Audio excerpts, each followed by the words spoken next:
Saskatoon is known for its picturesque river, but back in the late 1800s, early 1900s, this river actually caused a few issues for this cemetery. Jeff, tell us what happened back in 1904. Well, as you know, riverbanks sometimes slump, Yes. and in 1904, the Nutana Cemetery was threatened by a major landslide and actually exposed a grave. A fellow named Napoleon Charpentier.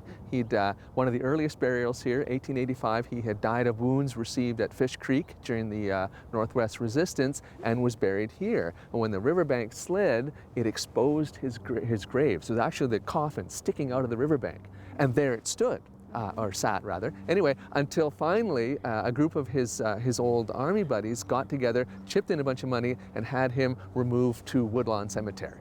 Very, very interesting. Now let's talk about the person who was first buried here at Nutana Cemetery. Okay, well, that was a gentleman named Robert Clark, and he came to Saskatoon in May of 1884, and literally got off the wagon in Saskatoon, and he was press gang to help fight a prairie fire. And back in the day, prairie fires were a huge thing. They could stretch all the way across the whole horizon and travel for miles. And so when there was a prairie fire, they were immensely destructive, and everybody got out to fight them. And so Robert Clark and his son, they arrived here, they go out and they spend the whole day fighting this prairie fire, and he collapses due to exhaustion, catches pneumonia, and dies.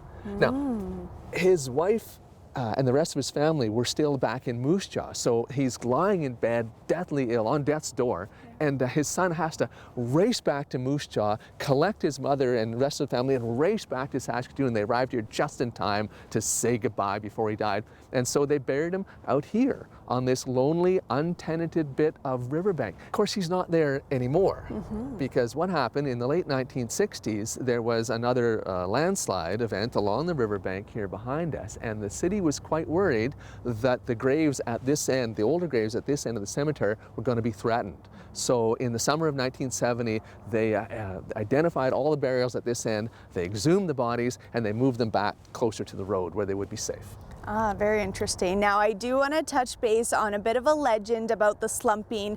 Tell us a bit of the story that's rumored about these slumpings. Well, there was a riverbank slide in 1984.